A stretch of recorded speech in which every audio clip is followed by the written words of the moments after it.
أعوذ بالله من الشيطان الرجيم. بسم الله الرحمن الرحيم. والصلاة والسلام على رسول الله وآله وصحبه وسلم. وبعد السلام عليكم ورحمة الله وبركاته. يا رب بسم الله كنو بنيا ننتم بام كابو من كتاب أستاذ كيبو جاب أنا نانيول بسم الله الجام يبالي باركمان لأننا نجام كتاب يكون تاربات كتاب يسير بات bari ala wala ko be sababu wala mi kebati be sirin tenda haba kebani wala ni ngane ni maso muslimo li ay ala bumono ko pour jama muslimo kama be je wo ko se wo watta mu jamba so anata ay tan ni muslimo alfa la membe na to tari anata ni kebaro ko non ko ni ko babul alfa kebo ko jaw pour ka bunya fae masjid o membe ma'ad e laftale ni la pole ta nyokono wala pole men na ka gas ida fana ka to men ko ke jenji ka ko mudino so bela fila ko ni la pole kenka pole ta birinna wa ko fonna kenya be laftale ko men dal kama mat ko bi ni masjid o ni jamo ke ma'ad la to dum fe ko to fulan ni nyoti kama sabla ko ni dia tan baga bunya wartan fe ba anata itan de ko be dimo fam sen mon siben ni ko se ko sena siben de punya Allah subhanahu wa ta'ala janni wo yimbe afan ayatan tan kala janni se ko dum ka jabo alma alayna bi nafa assalamu alaykum wa rahmatullahi wa barakatuh. أعوذ بالله من الشيطان الرجيم. بسم الله الرحمن الرحيم. يا أيها الذين آمنوا اتقوا الله وذروا ما بقي من الربا إن كنتم مؤمنين فإن لم تفعلوا فأذنوا بحرب من الله ورسوله وإن تبتم فلكم رؤوس أموالكم لا تظلمون ولا تظلمون وإن كان ذو عسرة فنظرة إلى ميسرة وأن تصدقوا خير لكم إن كنتم تعلمون واتقوا يوما ترجعون فيه إلى الله ثم توفى كل نفس ما كسبت وهم لا يظلمون. لما عليه بركة يتو أنم بعدين طالب المومو بير إن شاء الله janni sego ka banke wadati be jama sinema be kontonna menno naate dan ko kilirola bawo alanan kila wala sambanan jam adon shekholon tamen na wala mu alanan kila kuma foti be usas kebulo walla alama ala sabatindi wo kam adum fanan jikobe molula ko to menno naate danko bawo alquran ayo alaka fo kila e damen to ko fa idha ja'aka alladhina yu'minuna bi ayatina nimmolu naate danko ma menno yalon koy ka tondi na ayolula faqul salamun alaykum afo e kiso bali kataba rabbukum ala nafsihi arrahma almariye ay hinole wajibi anda fankan annahu comme mukunyati man amila minkum su'a momo baratale kono jawmala bi jahalatin kalamtabaliya sabule ma lonnu thumma taba min ba'dihi wa aslah wa qala natatubi yakulu betiyandi fa annahu ghafurur rahim isalun ko alamu nema kerkeren tilati adum bala faala limati subhanahu wa ta'ala oto nim mol men nate danku alala kilirola nin kila sallallahu alaihi wasallama jiko balla ko ayo kono ko ciso bale adun alala nemo fanan bale adun jurbe kafaro bale alama ala talla ci ñew ñama oto jannin ka wato fen kan ka sego bula asin kono to dia insha Allah alama ala ci monti men be ko momoy le sebula kende manuma assalamu alaikum wa rahmatullahi wa barakatuh faltatafaddal mashkuran ma'jura. Bismillahir rahmanir rahim. Ben kacha following ala tola ka tentu ka jayi fulanjango ka sali ala kilama atem yalon ko yaki pour ayenda handi momo bulata no ma doroy be dahala le forcé bari momo laftay kunno ye kuya doron asoki ya wali e sila kotenta mum manke ala siloti amari kunno se kuya alama ala en tankama alama ala kiso nala nemo kaye anala dimbal anala tañol ani momo bulata simfanoma fo janning alkiyama lolungo yo sabanjango ka kordatiyo konton keta Haji Musa Dahaba mbe konton na inila dimbal be ka foy ko abarka indo ko nyimmala alama alaya mutaye alon dol nyenna kanyo saba nyimbaro leto ajibe momo dunta isalta Musa Dahaba se barajo sotoje naya ke alakama ase barajo sotoje ndola nyi siwo momo sitaje natara ayalo alakama alaka barajo dialaje o mujondinnet kila ko sallallahu alaihi wasallam momo ye bungolo alaye ala se bungolo ye aljana wato alama alaya falinga ye aljana dungoti ana la dimbal ani salilal be okola kaltul fanan konton ko Cheikh Cissé ya fo nyami al yalla hajol bula o modul ya moyle bari watu tebulo bari watu bal tol bulu hajo bal bulu aliyo kuntu kana kasi o fanan nyanna tentula ngajayi be do alali alama alen nal so labanya nyimala yo natanyol fanan ni minul nata ko wol tentu to sela hajo bula yalon ko kayro silolem e ko nyangata wato dedeta nyawonya haji dole bije fam yalon ko nga saki folo ko batun se futa jang na domondim fo rek o kola nin dol nata yalon ko wol se kuma kango tentendi fo janni ba fola suntay wato sita na nato munyinti wala mga si fo suntay wato e si bari alale alon mumbe koma asiyata kayam fo dani dorong na taranga kachalo insha Allah bari nimmo na tamyalan ko mama fati insha Allah be kachanyin tentendi la fajanning albe fitro salila insha Allah yo lafta nale kachaminna ole mu kuti myalan ko mbe soloringa la ka faham ole mu kujumati ole mu kuti kafmi as-sunnah as-sunnah sunno ndela jer ningoto wato waten kafo modol be kering ni ko sunna e ka kamfa bari askeno imalo mune musunnati yo ni alon lonya la mu yalon ko anyi nyata ma mira muslimo e sa fay ko nyinne musunnoti ay kamfa yo latinna miniti dantang nalbe min kala jang anin tekninte tata abe tenten na kadiya musunno la karola sunno arabu kangolem lonnal ko akoto mi yinti wole musilo ni ko sunno doron arabu kango yalon arabu kango nyin anin dino fango iman kili wala na modol ni ko altol kabula nyin arabo lenno ma akan jakal dino ba faye arabu ya ba faye alwo fahamde wala dina kuma kandol kana hani arabol ni kila ma fasar ni dino ma fasar italon na mune munyinti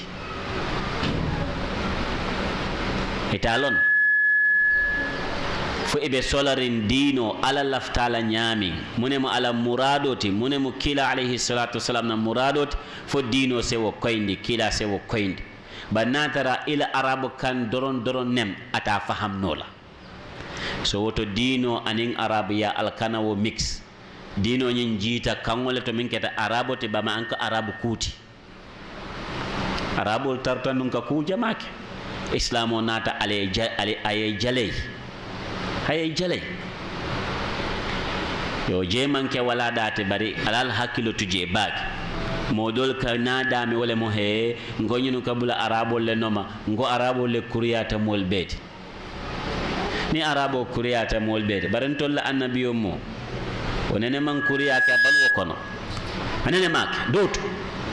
anene man kuriyake doto ni arabol travelising yata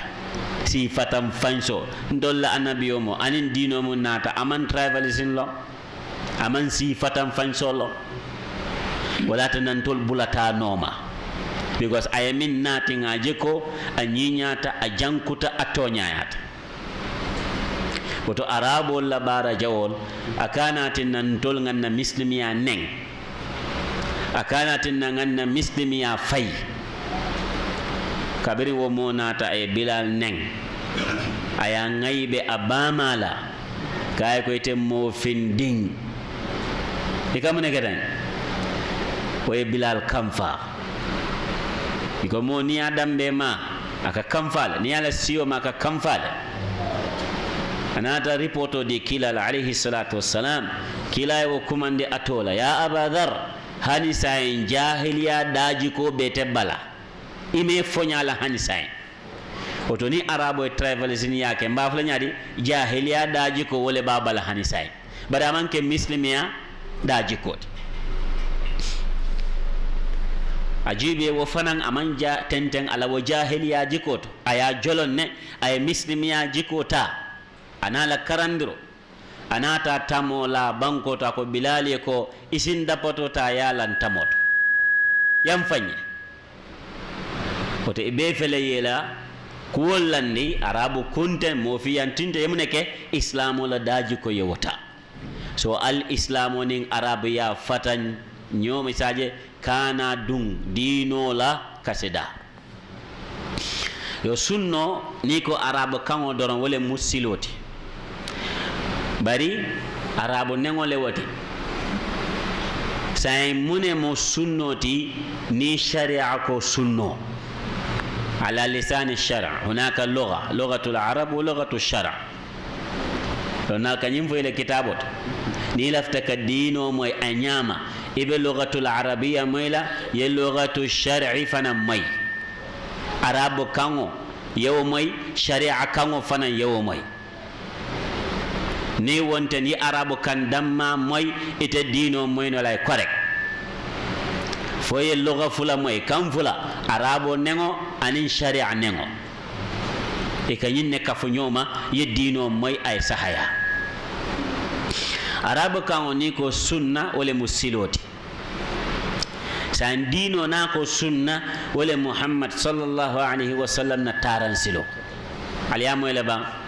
ñinne mu sunnoti kila alayhi salatu wassalam ala taran silo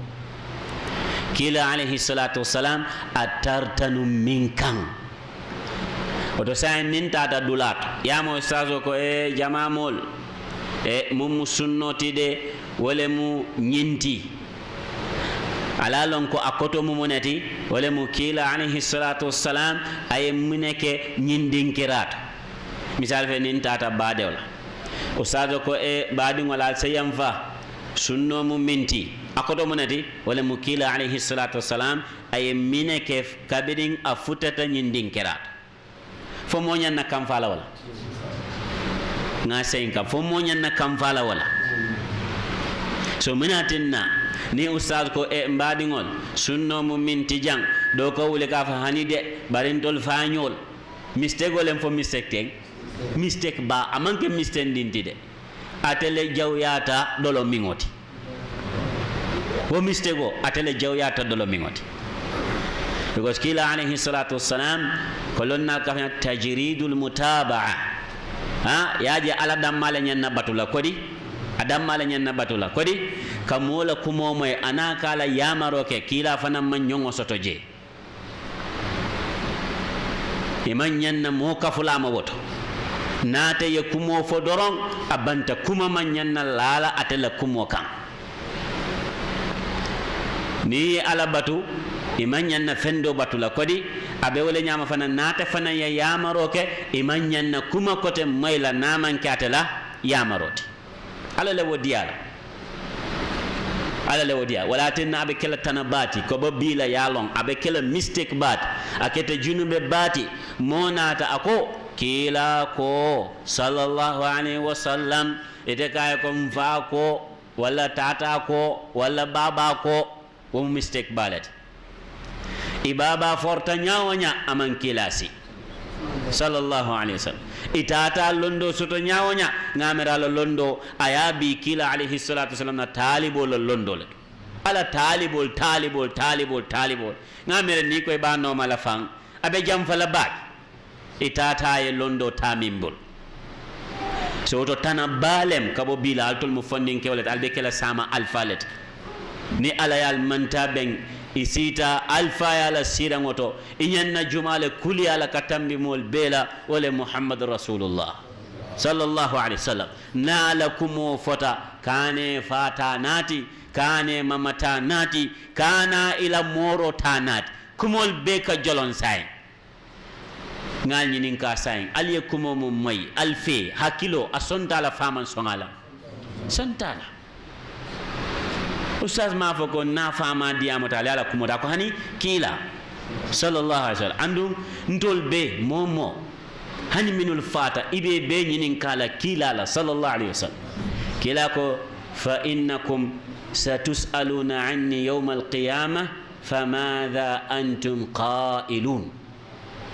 altol ibal nyinin kala ntela alqiyamah lo lungo albe mune jabila albe mune fola ni al nyinin kala mamatije fatije ibe mol nyinin kala minna naman ke kila alaihi salatu wassalam woto ibe nyinin kala minna inyanna wolonna katambi fengol bela hada madingol blasiya nyawonya alfal be kono lonnal be kono wo nyawonya ibe nyinin kala minna tol nyi mantol wala mukilati alaihi salatu wassalam isa foye ko madha ta'rifu an hadha ar-rajul alladhi bu'itha fikum yemina lonyin kewoto yemin ki alkan oto anyon amanyon soto hada madin kundato oto nala sunno fote ko sunno muminti lafta yo kotolon o koto munete ko kila alaihi salatu wassalam na taran silo la nyindi walla isafa ko kila alaihi salatu wassalam ay nyinne bara nyindin kirata walla isafo kila alaihi salatu wassalam ay nyinne yamari nyindin kirata walla kila alaihi salatu wassalam ayaje molka baraten amam femfo nyinne musunnote akoyta la kodi koyta akoyta faman koy koyta oto moma nyanna balanna sunnola moma nyanna balanna so because yatele ki so yaki aya futandi atata mol bade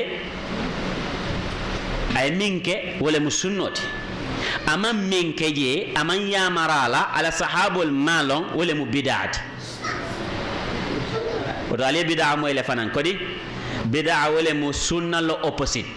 mune mu sunnati kilaye nyinneke sallallahu alaihi wasallam kila nyinna yamari sallallahu alaihi wasallam kila ya jeten molka bara kenya minna ayetuje nyinne mu sunnati sa mune mu bid'ati wala mu kila mamminke ama yamari ala sahabul ani minul baluta jamana kilin wal fanam malon wala mu bid'ati ya yamari sunnola yam fatandi bid'ala wala na momo imam muslimo lati iman nyanna dunna bid'at momo imam muslimo lati inyanna sunno kanula ye sunna dunkel fanan kanu wala nyanna kel oto ngamira sunno ko etal makodi bid'a fanan ko etal makodi ni ko nyinnen bid'ati aman ken nendirti de aman ken nendiroti ko dol ka fasar nyami ni ko nyimmu bid'ati ka fay mol nenne bari bid'a ko to wolemu ala batolem altol ya mutako ala batolem ayatara amanke ala batoti yinne mu bid'ati bid'a wala mu kutolem ala batu nyalem mi yalon ko molle ya tunkan ya mira ko ala batolem bara manke ala bato fongoti ni ajen ka fa ala bato itoli ya muta nyamen dro wala tin ka fo itol ko ala batolem bara manke ala batote yo sunno dum ni ma moy ite alqur'ano moy la amam possible e man sunno understand insafa ko he anyon lon nati jang hani ay dino moy bake hani dina moy la ba wala moti mi alam kay sunno moy bake silo ay sunno moy aljam moy jankumata bake aljam moy bake akumata kana fagon kam fanne fasa hani mbela fere minna ka dino fasa ka kila alayhi salatu wassalam na sunno fasa iko ustaz fele misal fe bari atewo adate sunna kuwoto de ye atewo kayni sunna ku bari he moro hi ay qur'an fasaro no bak amano na dunda kulo ko na be tinyaro kala de because aman sunno moy yalan sunno wala ka alqur'ano fasar sa minka alqur'ano fasar anta faqirun fiha imu fuaro ti wokuto imam fentoto je woto alqur'ano fasaro ibano laba aljammay de de lafta nimbe diamala yamoy bi ko lafta ngakuma fo yite fongo sa kiti say kana fo sa nyaaja kay abe nyin kuma fo kan aka kari nyolle fasa atenin kari nyo hani lafta kuma moy saje kana fili alako ako kila ko wa anzalna ilayka dhikra litubayyana lin-nas ma nuzila ilayhim aljanjibe wa anzalna ala ko ngajindiroke ilayka itakila kan sallallahu alaihi wasallam adh-dhikra fin kondiro lonnal be kambent munuka alquran fasar iko adh-dhikr jang wala musunnoti jang ba faham na ko sunno alqur'ano jita nyamin sunno fanan jita wala nyama wala mu kullu min indillah abe bota alalaya okay ala ko kila ko ngafen jindi ikan pour mo ako litubayyana linnas pour ise koyni ndiro ke molye ma fenna nuzila ilayhim yamin jindi kan yamuna jindin tol kan jumale yalom alquran ya wala jindi ndol kan ya di kilala sallallahu alaihi wasallam pour asa koyndi jongol ma ya wala jindi ndol kan ala kay ko nga zikro dile la pour ise koyndi ndiro ke nyin letaro la nga mun jindi mol kan say mune mu wo fengoti min be nyin letaro koyndi lan tolma wala mu kila alaihi salatu wasalam na bankel ala balunya ala dino tamandinya sa ni mo kata te date sunna kuoto sa be dino lon no la bang alkana fa nimbota jalen soso de demal la fi wala de ni ben soso la en soso sain nga kacha ban nimbota go way ustaz ba ne ngola diata doro bari ñun taw dati je dol ka fole ika kewa jabe siri bala moy kan ate fen soto la de ni bala ko ñun bang nendia ke karandi fe folo la wala woti nendia bainama ite ñin kumo soso no fay ba soso no mota ñi soso no la mota soso no ala ko anzalna ilayka dhikra litubayyana lin-nas ma nuzila ilayhim wato ala ay fenne di kilala sallallahu alaihi wasallam pour ase alqur'ano koyndi minna mune mu wo fengoti wala mu sunnoti atela kuma kango anala baro anala karandiro yinde mu fenti minka alqur'ano fasar ni wonten ita alqur'ano mayla wala tena kafudo nene sotota ko itol date sunna kuoto itol ko no qala rasulullah he alka mo le do ka fo hi ñunul ila ñin qala rasulullah ko wala ñin ciocio benati e wala fo qala rasulullah ko do na de kila ala la kila sallallahu alaihi wasallam munul ko fo ye falso do munul ye saba woto dol nene funtita ye fantola alqur'aniyun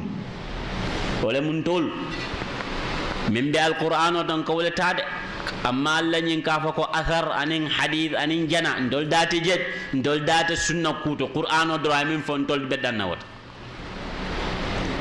yo ni mo ya may kamene ko he nyin ko mo correct la de baynama nyin ko mo le koronta kumol bet wala nayin sahabo benta kam Imran ibn Husayn radiyallahu an ko be jama ngoto abe kacala ten kon to la kacabe nyami ten aba fala kila ko sallallahu alaihi wasallam ala la kila ko sallallahu alaihi wasallam ay hadithunat ay donat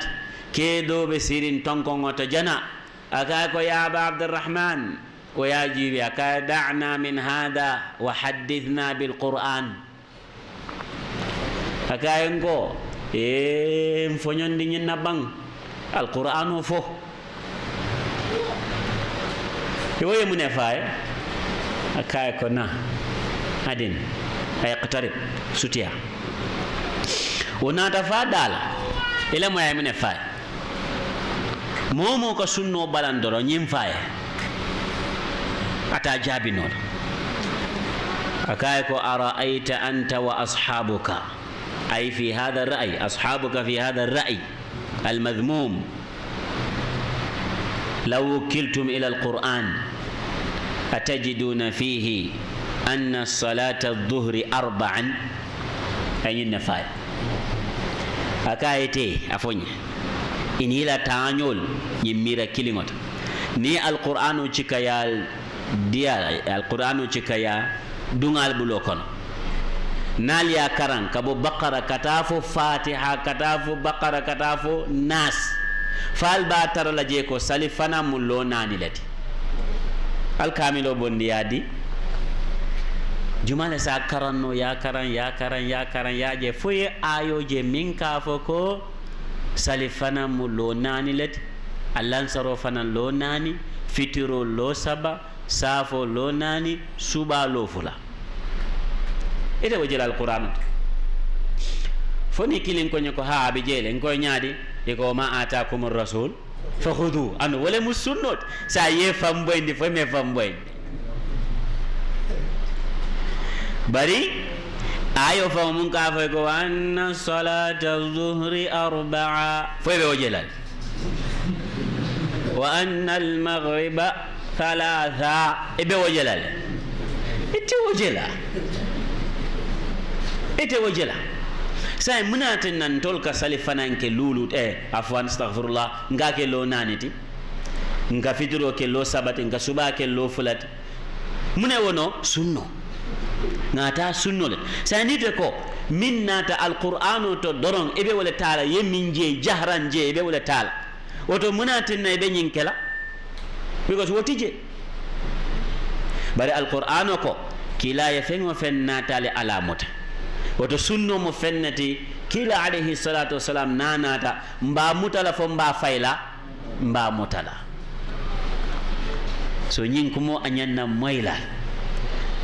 nin ko nga sutiyandi ala lon ko momo aman sunno long aman sunno moy aman possible ay dino moy woto al sunno muta al kananin fen tembent wallahi nim fanata ay kumo fo